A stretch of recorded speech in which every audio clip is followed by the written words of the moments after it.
they want to hear about your boxings. Pull your suspender up. Oh, They want to hear about your boxing career. you want to hear when I was a boxer? Yes. Well, when we lived about 40 miles from Nashville, and the only transportation we had was bicycles. So we used to ride our bicycles to Nashville and hang around. So one time we were in Nashville, and there was 4 or 5 of us. And we found out they were having the Golden Gloves boxing tournament. Now, back in those days, boxing was a big sport. The professional basketball and football were not even going at that time. Mm-hmm. College football and basketball, but not professional. So the big event in the United States and probably around the world was boxing, because they had one of the German boxers was Max Schmeling, and he was the champion in Europe, and our boxing champion was Joe Louis, a black boxer. So it was a big deal, boxing was. So when we were in Nashville, this Golden Gloves boxing tournament was a big event. Lasted all week, and they had it on the stage of the Ryman Auditorium where the Grand Ole Opry is broadcast from. Mm-hmm. So 4 or 5 of us up there. So we said, well, we'll sign up for that and see how it goes. So 4 or 5 of us signed up. So the first night I drew a bye. I could sit in the audience, didn't have to fight. Well, our best fighter was in the 135-pound class. I was in the 110 pound. I was about 16 or 17. So anyway, our best fighter got in the ring and he got knocked down 4 times, and as fast as he'd get up and get knocked down, they stopped the fight. And I thought to myself, what have I got myself into? So the next night, I had to fight another kid who didn't have any more experience fighting than I did. But I managed to hit him more than he hit me, so they gave me the fight. So now the next night, we're going to be in the, no, it wasn't the semifinals. But it was getting down to the pretty good boxers, though. Well, they had a bunch of kids there from the reform school, juvenile jail. Mm-hmm. And they had a big contingent of rooters for them, because I guess maybe their relatives or whoever. So anyway, we didn't have any equipment. You know, we were just off the street and nothing. We didn't have anything. So they had to find a pair of shorts for me. They were way too big. So they wound them up and taped them to my back. First round of the fight went okay. He was hitting me and I was hitting him.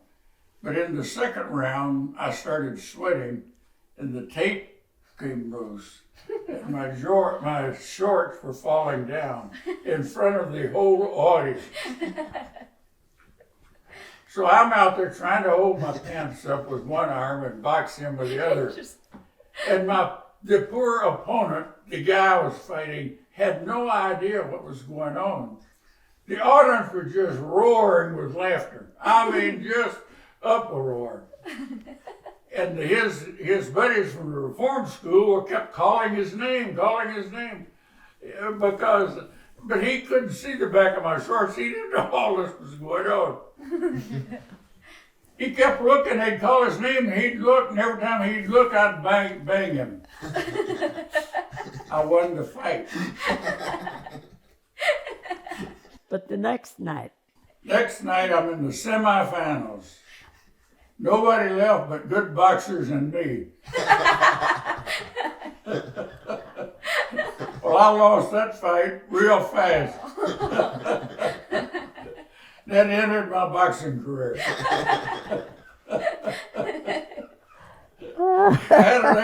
It was so funny, they had a big write-up in the paper the next day about it. I had it for a long time, but I don't know whatever happened. What was the headline? What was the headline?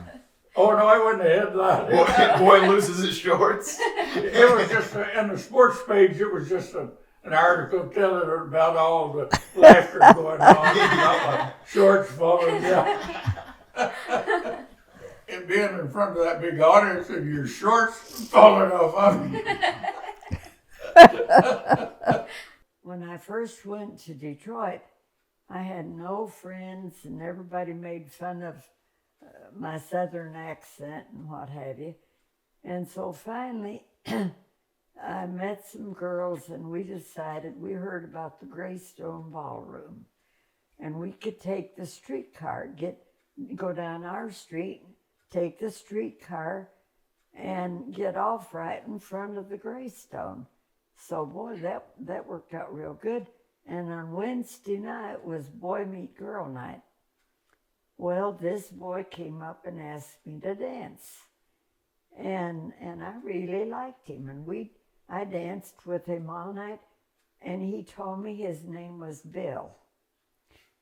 And if I met anybody there, I never let them bring me home, because back in those days, if I liked them, I'd give them my phone number and they could call me, but they had to come and meet my mother before I went out with them.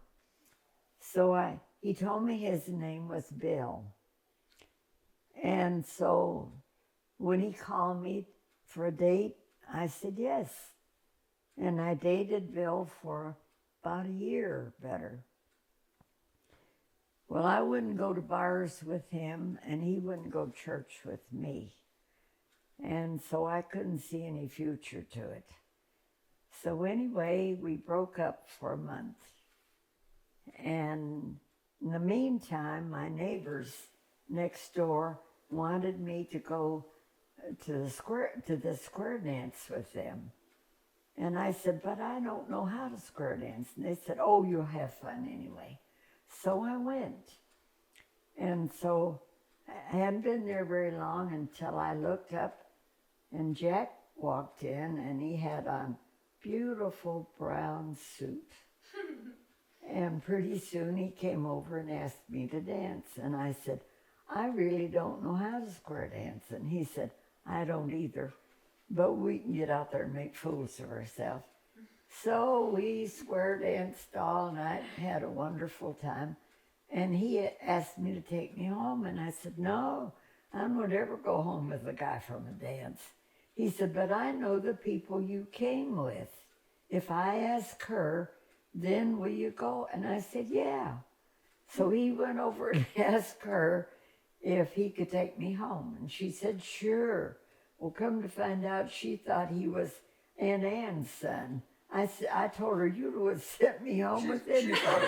She thought I was my first cousin. Yeah. She said, oh, I knew he was a good old Southern boy. Well, anyway, on the way home, this was on a Saturday night, and I asked him if he'd go to church with me the next morning. And I was going to Baptist church, and he said, sure. So he came, took me to church, and he took me more places in that month, I think, than he has since we've been married. Because he was trying to take her away from Bill. He was making a big impression on me. So that was at the end of the month, and I went with Jack instead of Bill. And so he was from Tennessee, and I was from Tennessee, and we met in Detroit, got married, and I met him in February, Valentine's dance, and he gave me my ring in May. We bought a house in July or August. July, I think. Yeah. You had to paint it, you know. Yeah, what kind of house? It was the government. I got it with what they call a GI loan, a government loan for the veterans. Oh, okay. And our payments were only $43 a month. That's cheaper than you could rent. Yeah. Yeah, $43 a month. Wow. And we could save $200 by painting it ourselves. Oh. And I said, well, heck, that's no problem. We'll do it. Well, I was working midnight shift at General Motors. I'd get off at 7 o'clock in the morning. I'd take a bus to our apartment, and I'd eat breakfast, and I'd sleep until about 11:30. I'd get up and have lunch at 12, get 2 buses, and go back out. This was in Taylor Township, suburb of Detroit, of course, and go out there, and I'd paint. Well, old Jack wasn't getting there until like 7 or 8 o'clock at night. And I'm working I didn't like to paint. I'm working midnight shift now. Well, finally I decided, hey, there's something wrong with this picture. I said, you get your butt out here. He said, but I'm paying room and board at Aunt Ann's, and she's cooking a good supper. I said, baloney. I said, you get out here. I said, you stop, go home, change clothes, stop at McDonald's and get us a hamburger, and you get out here and paint.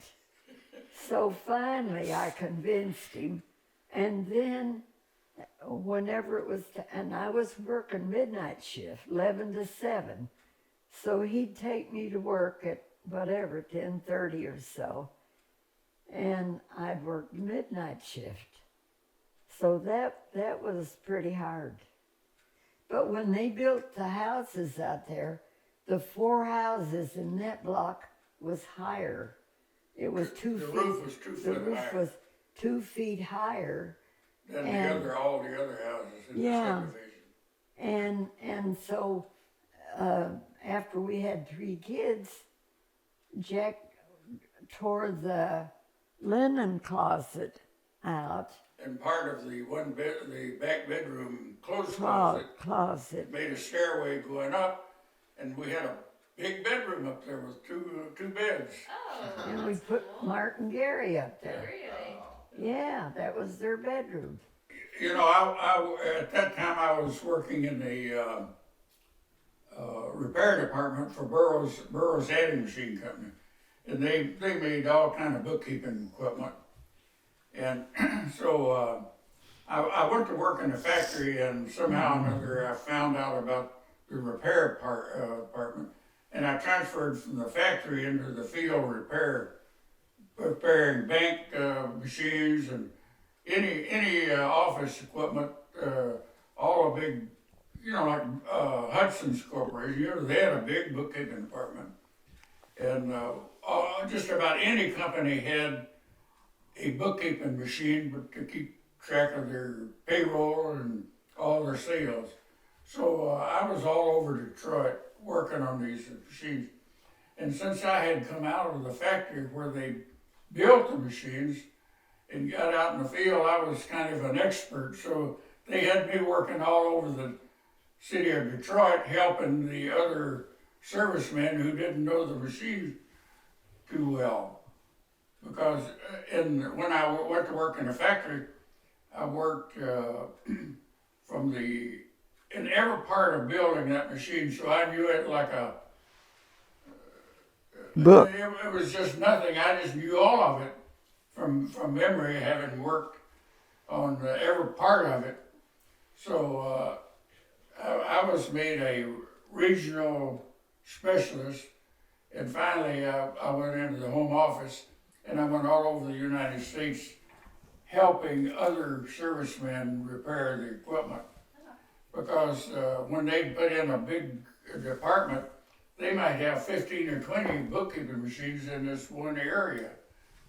Well, if the 2 or 3 of them broke down at once, the repairman would panic. He couldn't even keep one going, much less he got 3 more broke down. So it took a while to get the people in the field acquainted enough with the new, because this machine was very new. It was completely different from anything they'd ever made before. Before, they had worked on equipment, what they called a high keyboard, which was one of Burroughs' earliest inventions. You know, Burroughs invented the adding machine. There were several people working on that adding machines, but his proved to be the most practical, and it sold the banks real good. But they keep adding to it, so every year they'd add some new features to it, and that particular machine, the people in the United States Repair Department knew the machine from they knew it from the ground up, because they'd over the last 15 or 20 years, it had been improved and made bigger, but they had knew it real well. Then they released this new machine called a Sensomatic, which was completely different. Well, the field department went crazy with it, because they had been working on this other machine, and they had no idea how to keep this other machine going. So I was kind of all over the country flying. I'd leave on home on either Sunday night or Monday morning and be gone all week. Poor Phyllis was home with 3 kids, and here I was gone all the time. And one of them, Gary. So I was glad to get out of that job. It sounded like it was real something you'd like, but believe me, But you came home traveling all over the country and being away all weekend, that got old real fast. Tell them about when you came home one day. Oh, wow. Well, when before I got to going all over the country, I was all over the Detroit area. So if I was near home, I'd just go home to eat lunch. Of course, Phyllis wasn't working then with the 3 small kids. So I come in one day for lunch, and it was a little late, past the regular lunchtime. And when I come in the front door, I noticed Gary hiding behind the couch. Just seen the top of his head. I didn't pay any attention to him. I didn't go over, and I said to Phyllis, why isn't Gary in school? And she said, oh, he went to school an hour ago or something like that. And I said, he's in there behind the couch right now. Was that? He hated school. He liked to run Phyllis crazy. So he could go to school by one day. If he had been born one day later, Yeah. he'd had to wait another year. His birthday's November the 29th, and he had to be 5 on December the 1st. Oh. And by golly, I sent that kid to school. So Phyllis got rid of him. She pushed him off on the teacher. So anyway, but we've had 5 new houses built in our marriage, Wow. because every time he got a promotion, it was a move. And it didn't cost any more to buy a new house at that time than it did an old house and have it fixed up, you know. And so, and Burroughs moved us. They moved every single thing. We didn't have to. They packed everything and moved it. So. That's really nice. How long have we been here? 50 years? 73. We moved here in 73. So that's what, 28, 27, 37, 40. Yeah, almost 50. It's almost 50 years. Yeah. Yeah. Wow. And we sold That was the our last move. the house to the neighbors. TC Yep. bought it. Oh, I was only 17, I think, when I was boxing. I was in high school. Okay. Then you got drafted Oh yeah. out of the army, didn't you? I mean, Well, senior year. at that time, I was still in high school, and my mother moved to Detroit because the war was starting. This was in let's see, that would have been in around 42, 41 or 42. And the war in Europe was raging at that time. Hitler was really going big. And I graduated from high school in May of 1943, and I got drafted in the Army in 2 weeks. I got my draft notice while I was still in high school. So the minute I got a deferment till I graduated, within 2 weeks after I graduated, I was in the Army. Wow. 18-year-old in the Army. But did you know, most people don't know, most 90% of the fighting in probably any war, but World War II, was 19 and 20-year-olds. Really? Not seasoned old-time warriors, young kids. Just throw them in. Young kids did the fighting, the actual fighting on the front line. Now I was lucky when I was in high school. I don't know who did it, but they had any boys could take a test. It was an IQ test of some kind. So when I got drafted, I was routed into a program called the ASTP, Army Specialized Training Program. And I was sent to the University of Connecticut for a year of studying while I was still in the Army. At that time, they didn't have computers. They were developing the atomic bomb. Nobody knew it. They were training us to be technicians in that development. In May of the following year, they made a breakthrough in Chicago, Illinois on how to explode an atomic bomb.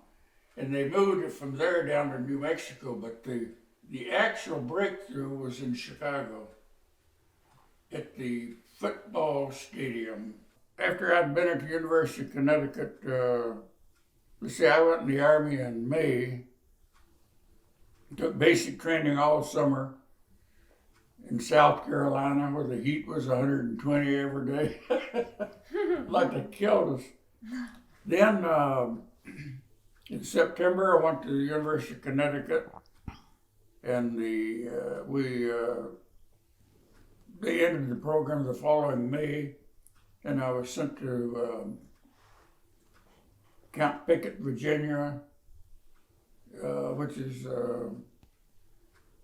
it isn't too far from Washington, D.C., because we used to go to Washington, D.C. on the weekends to bum around. Well, didn't you have to take a test every so often Oh, yeah, well, to stay when we in used that to program? University of Connecticut, they gave a test every month. Mm-hmm.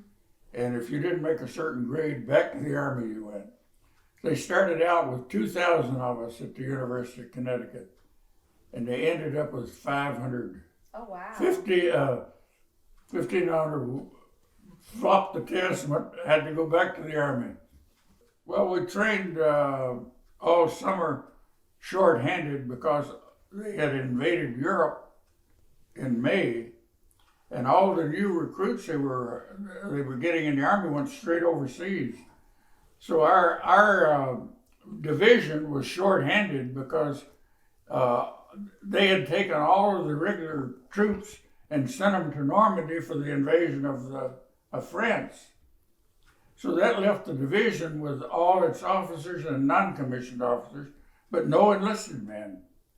So when they ended the program at the University of Connecticut, they sent us to but we didn't fill it up. We were on about half strength.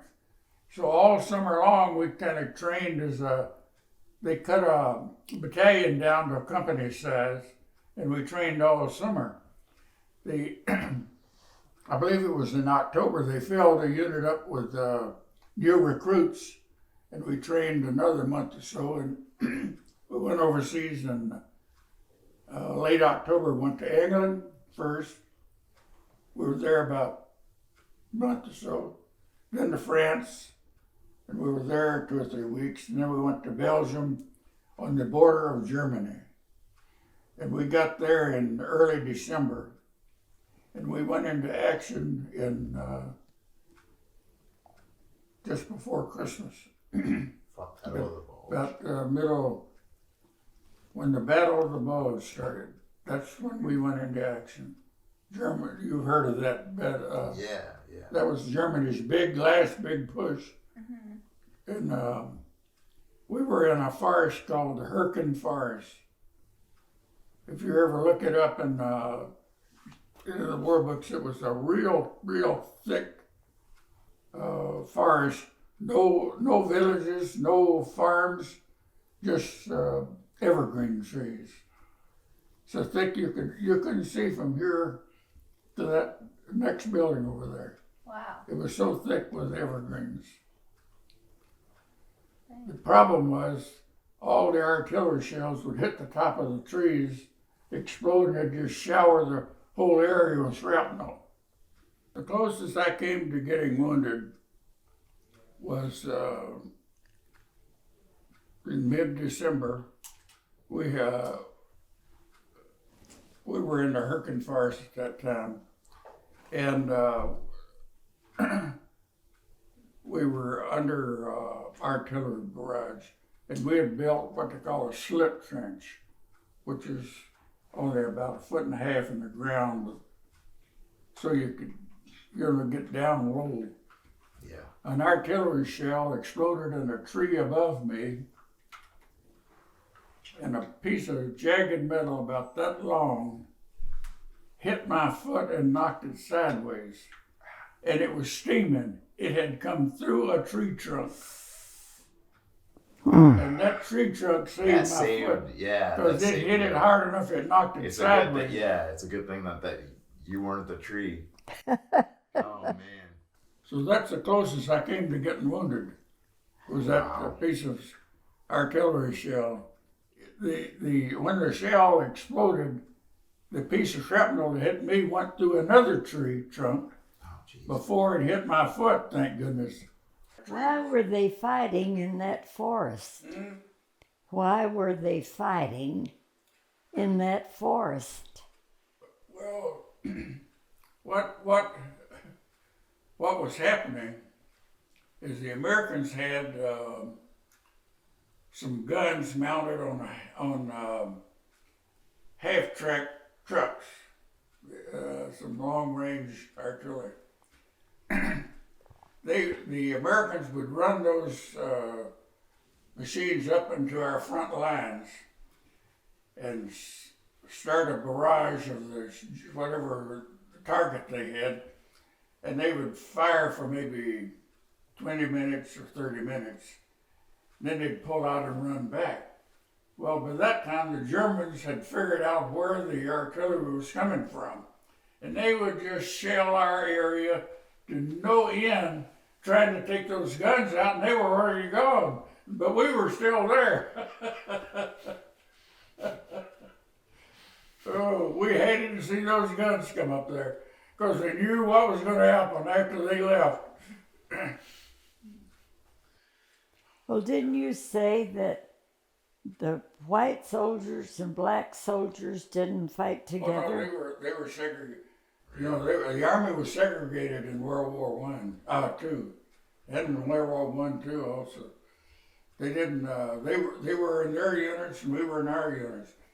But as far as I'm sure there were some black infantry soldiers, but most of the blacks were truck drivers. That's the only contact I ever had with them, was truck drivers. They weren't in the front lines with us. And didn't you say the younger soldiers were in the front lines? 19, 20-year-olds that they did the actual fighting. And you know, the infantry suffered about 80 or 90% of our country's casualties, wounded and killed. When you were in the infantry on the front lines, all you had to look forward to is death or wounded. There was no way out. You were there, and you were there until you got wounded or killed.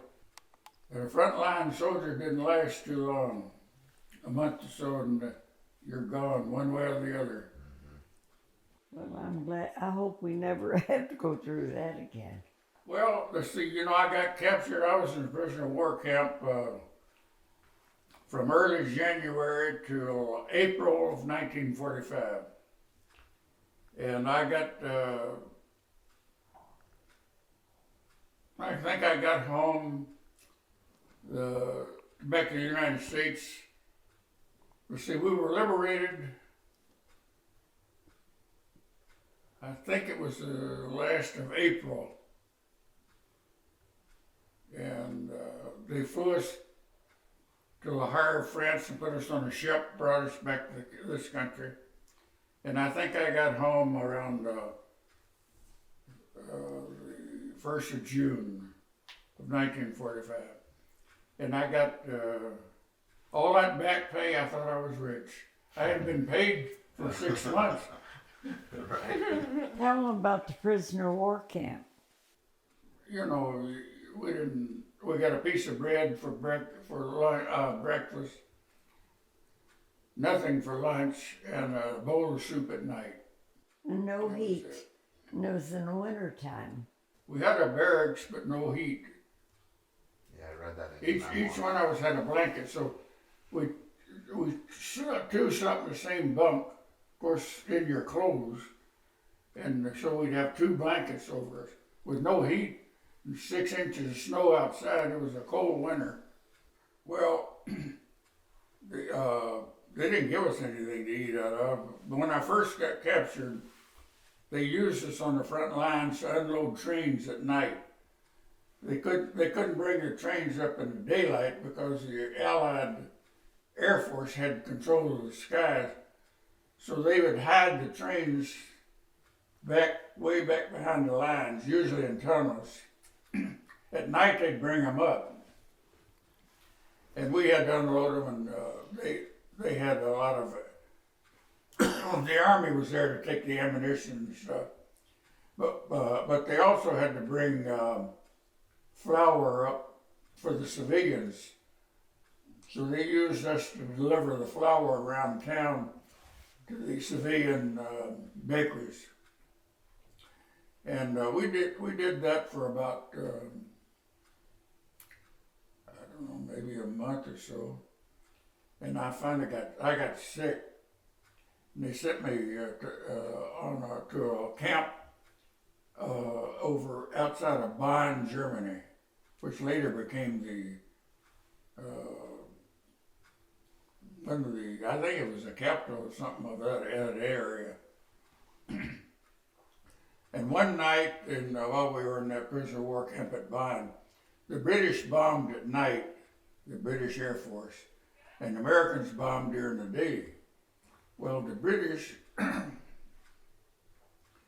don't know how they picked out their targets, but when they would find their target, they would drop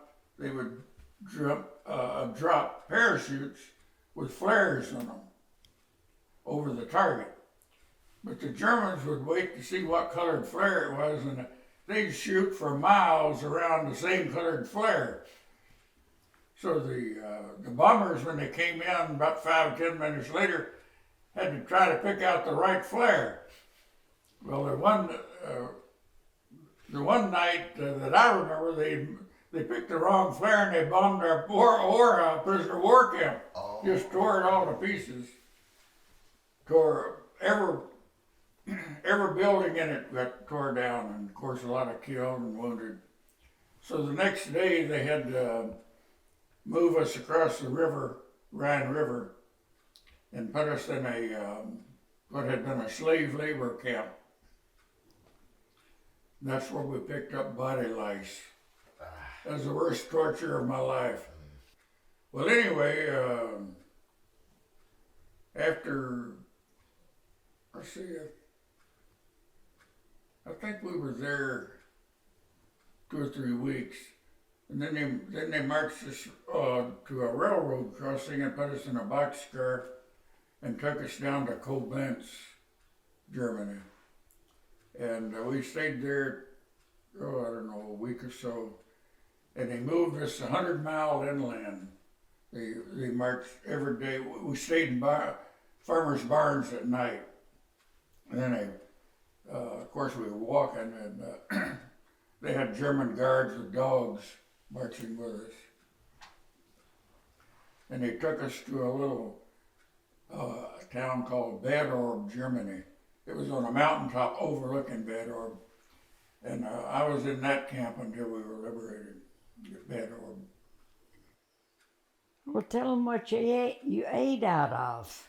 Oh, well, when I first got captured, we didn't have anything to eat out of.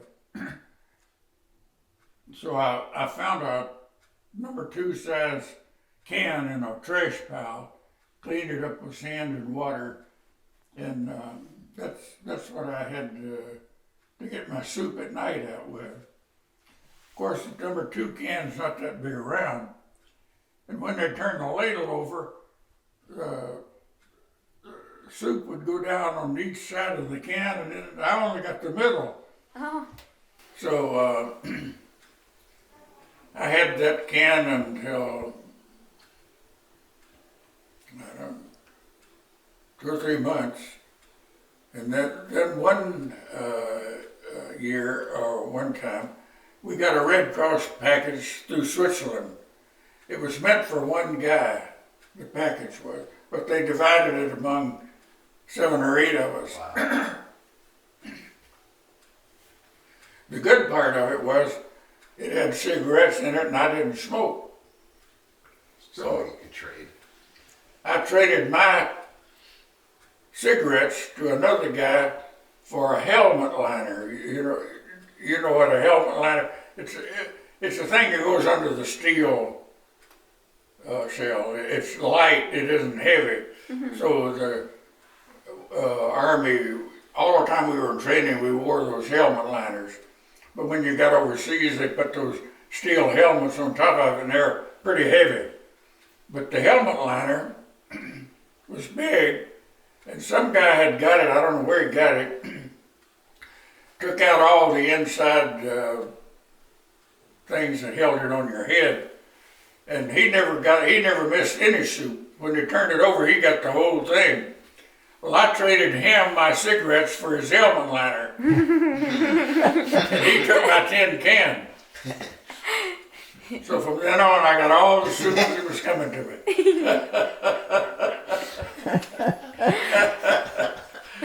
And tell them what happened to the guy you slept with.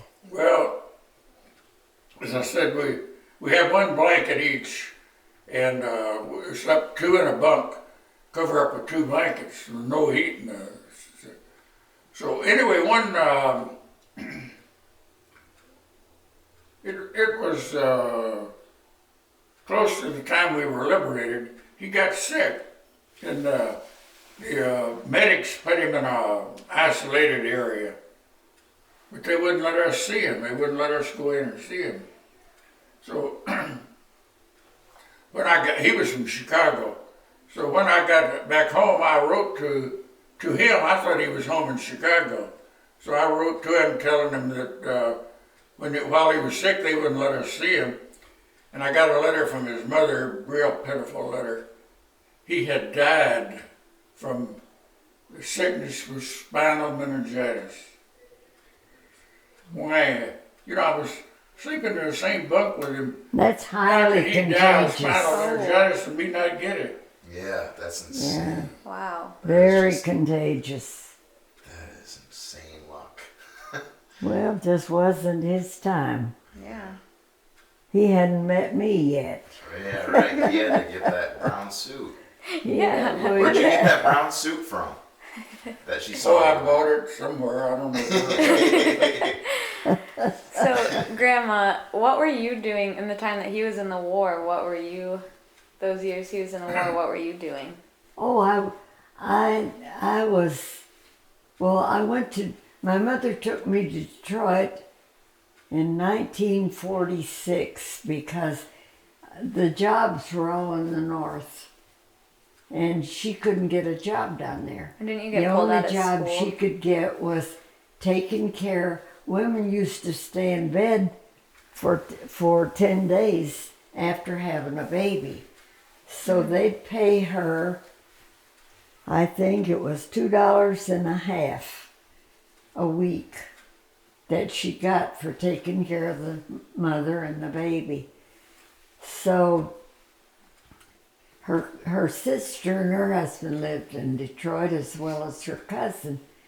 And her cousin told her, came home one time and she told her, she said, I'll pay you $20 a week.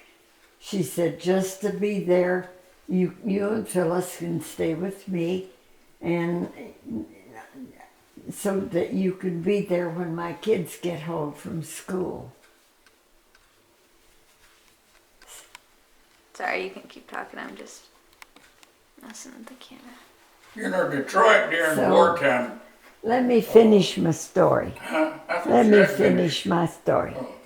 So anyway, we went to Detroit, and I had to quit school.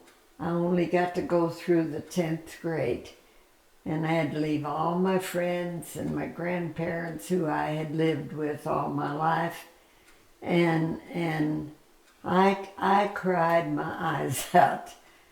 And Jack still likes to play a song called Detroit City. Have you ever heard that song? I'll play it I for you in a minute. I think you played it for me before. yeah, I want to go home.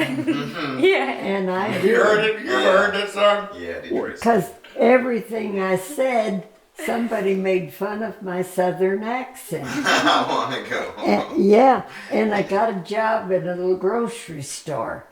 And this old lady came in one time and she wanted to buy a pound of butter.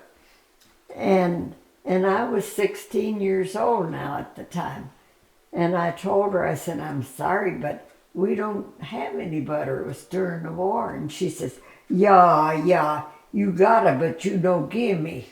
So I went home and I said to my mother, is my southern accent any worse than you got it, but you don't give me?